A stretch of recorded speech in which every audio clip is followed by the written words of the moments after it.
baddest gospel station in all the land. Here on the NAACP Presidents. This is your local branch president, Eugene Collins. Alongside our statewide president, President Michael McClanahan. And we have a very special guest here with us today, Miss Crystal. She's going to introduce herself, and she's going to introduce the topic of what happened to Mr. Cody Bocek.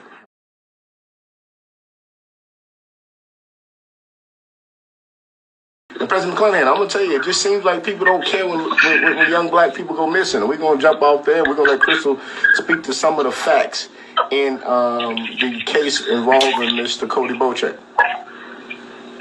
Eugene, I want to thank you again for being on point, on time, for taking care of the people's business, because clearly the more we know, the more that we know, the more we're better able to make informed decisions and best decisions. And so clearly, today is no exception. I appreciate you bringing the guest on and all the guests that we have, because we believe that if we continue to put forth all we have for the betterment of our people, clearly God shines down upon us for taking care of his business. And I want to thank you for being beautiful. But Jane, you're right, man. It's though that there is no humanity in society today. You know, used to be that we all looked out for one another, neighbors looked out for neighbor, family looked out for family, but look like everybody looked out me and mine for and no more. Clearly that cannot be where we're at in today's society. We got a man that don't even want to leave the White House, and the people that support him are crazy as he is. But you know, I believe in a higher calling. I believe that the God that we serve sits high but look low, and I believe that this country was founded on godly principles, you know, of human decency. And so that we're going to continue to fight as NAACP always does for over 100 years, for humanity, for civil rights, for godly rights. And so we'll continue to push the envelope till we, those of us who can, get it right as possible. But when you talk about missing exploited children, you know, I see those cartons. I'll be in Walmart looking on the wall, and it shows black kids, children of color, missing, people of color. You know, there's not a day that passes that somebody doesn't post on Facebook that of a missing child. And it seems like nobody cares. You know, somebody's loved one, somebody's daughter, somebody's son, somebody's mother, what have you. And somebody needs to know that this is humanity. This is the human part of us, the human side of us, supposed to be higher than the animals and higher than the plants and other things that make up this earth. But sometimes it seems as though we haven't lived up to that which we should live up to, that which we should display. And so, Jen, you're right, man. As a young man in Lauraville went missing, no one seemed to care, and as with this young man too. But these are the scenes that are played out every day, 300 or 400 times a day, all over Louisiana and all over America. And when is it going to stop? When is we going to say enough is enough? Let's stop the killing. Let's stop the foolishness. Let's get this thing right before we leave this earth, before the earth is no more. When is enough enough? We start with some breaking news from the East Baton Rouge Sheriff's Department. After weeks of searching, they tell us the body of a missing teenager has been found. 19-year-old Cody Bocek was found this morning behind a shed on Harpers Ferry Avenue.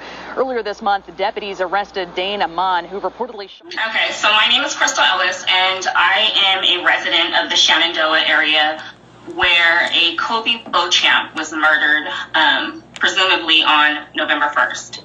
And let me lay this out. Cody Bocek is of mixed heritage. His mother's Italian white, his father is black. The perpetrator was a mixed kid with a white male father.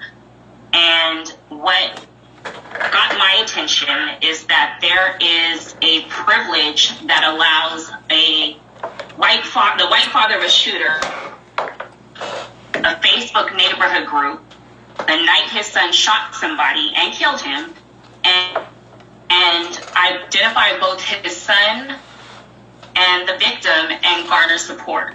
And that's exactly what happened the night of November 1st. And I happen to know for a fact that it would not have gone that way with a black father. it's not lost on me, and it shouldn't be lost on the shooter, that despite the defense of his white father, that the shooter was booked as a black male. So I looked at the charges, and at the time it was listed as a second-degree murder charge, which they're claiming to be an attempted murder charge, and an illegal firearms charge, but both of those charges were unrelated. So he wasn't even booked on this, despite his father publicly decrying that he was the shooter and that Kobe Beauchamp was the victim.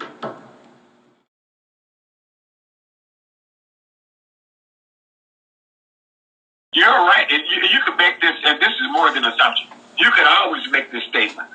The way the law is set up in Louisiana, it's not based on whatever you do, there's consequences for it.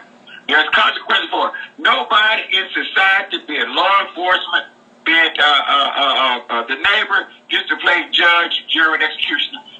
That is reserved for the court of law. You cannot take the law in your own hands except under certain circumstances. And that's to protect yourself or to protect those of your family, another. If they would have had the right to do so. You just don't get assault right because you don't like somebody and shoot them, and your dad talks about it, and you still walk around there, not being in jail. That don't work. That doesn't happen. That doesn't happen, and we got to see to that doesn't happen.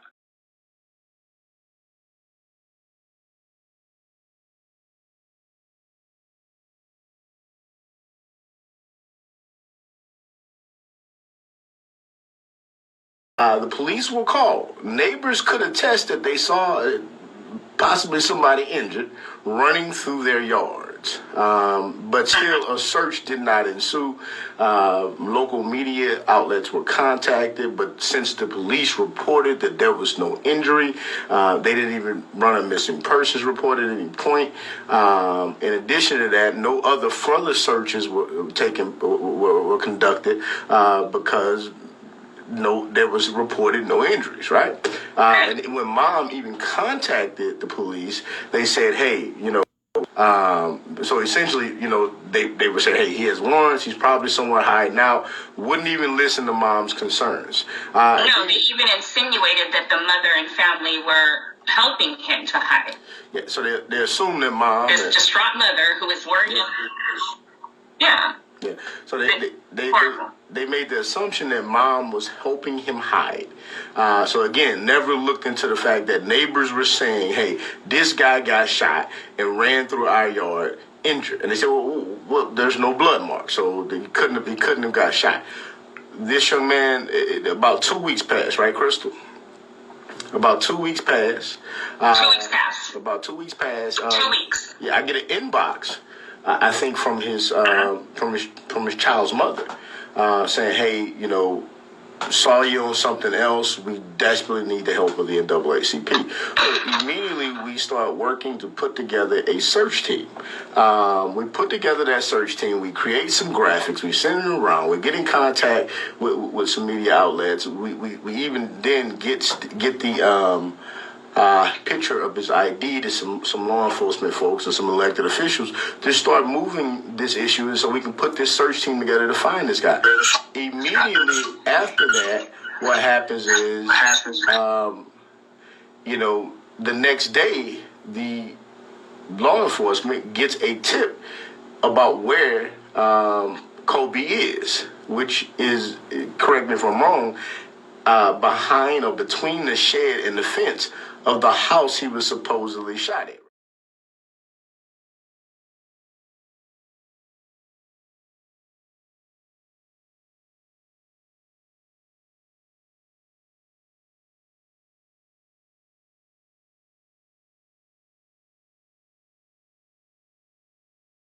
The autopsy report, the preliminaries I read, will be done Tuesday. So if he laid there in the course of these 13 days and it took a little bit longer for him to die, I think that makes this case way different, right? Way different. So we know for a fact that law enforcement was called out because of a shooting, right? And this is an affluent neighborhood here in Baton Rouge where a shooting took place in the broad daylight on a Sunday with an assault rifle. So the first thing I got to think is that police did not want to put certain things in the report because they did not want that neighborhood listed as somewhere where assault rifle could be used in the middle of the day, right? And I'm just going to say this. This had happened across Florida. This wouldn't have been a question. It would have been all over the news. It would have been in every report. And then outside of that, this young man, could have been found 12 days ago if his body was there the entire time. If the officers that came on the scene, the deputies in this sense, that came on the scene, would have just taken a walk around the house and listened to the neighbors and say, hey, a young man ran across my yard injured, even left his shoe. And that whole thing about, hey, he had warrants or mom was possibly hiding him out and all that stuff. Look, I'm from the hood. And I've known people to run off from the police and be in hiding. But I ain't never known nobody not to call their mama and let their mama know they're okay.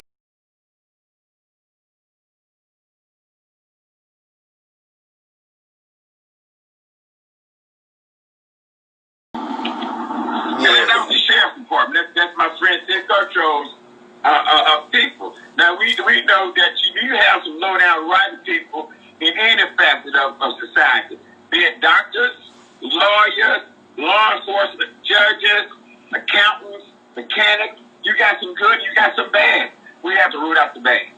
We have to call this guy, this detective. If he's low down and doesn't care, if he thinks that a person that was illegally shot and killed is scum and doesn't need to be in society, well, he doesn't need to be on law enforcement. He needs to be somewhere else himself.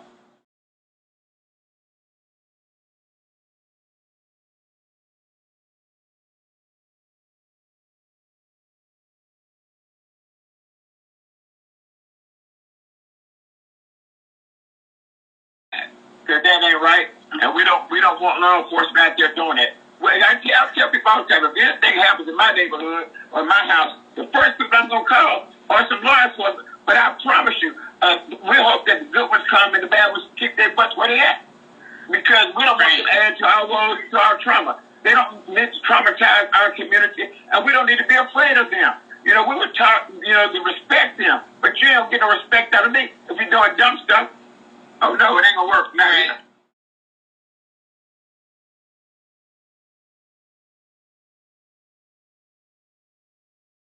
And when we dive deeper to know that, the father went into a group and said, yeah, my son is the shooter, and neighbors are saying, yeah, the kid probably got shot, and nothing was done, and we just assumed he was somewhere hiding. That was all about the bias of this system and the bias that exists in this system, and the fact that this young man maybe had a past, right? And then they got nothing to do, because when I learned about the story of how he died, right?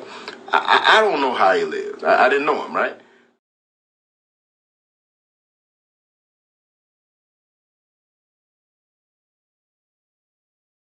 But when I learn about the story of how he died, it speaks to this young man having a ton of character and bravery inside of him. I got to believe that this man this young man would have eventually turned around whatever was going on, because he had it all inside of him. Go to the stove and put her down.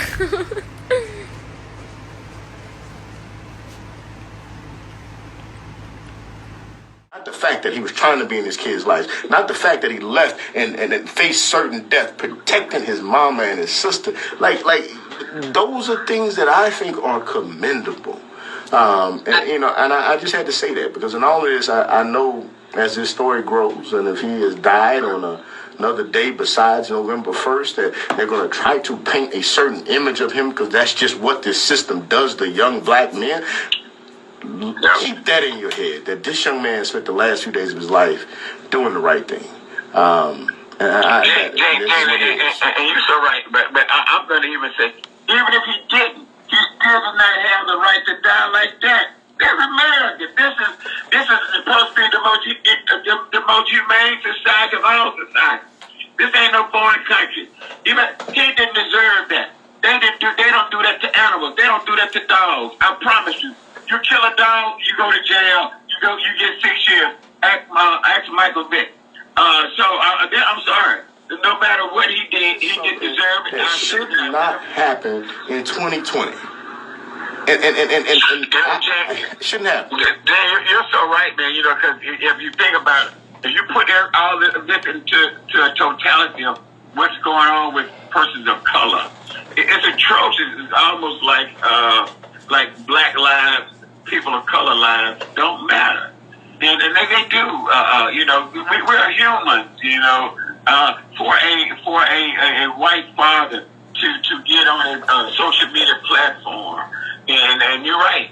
It's not like if you don't take a black man's word for it, take the white man's word. If he say he did it or his son did it, you can bank on it. You can bank on it. You would question whether me with 3 degrees and a wealth of experience, you question me. But you don't question the white man and say, yeah, my son did it. We should have jumped on it then. The system should have jumped on it then. That should not happen. You're right, 2020. But it goes to show you where we're at in this country in terms of humanity.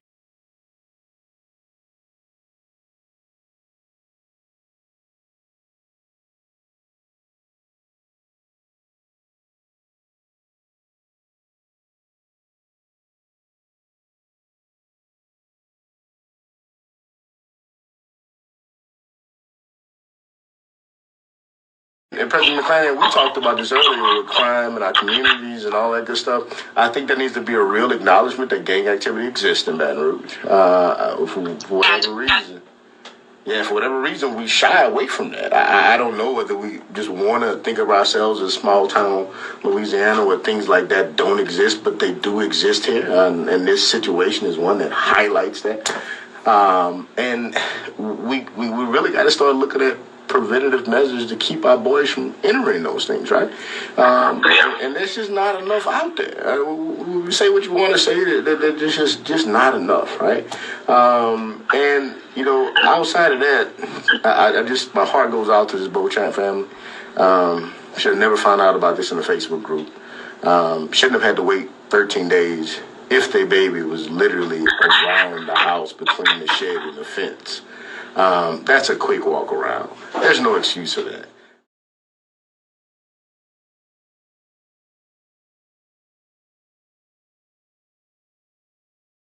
Jeff, thank you. Tonight, a family and dozens of others are mourning a son, brother, and father, 19-year-old Kobe Beauchamp, who was reported missing weeks before sheriffs found his body. Donovan Jackson attended a prayer vigil for him tonight, has the latest on this case.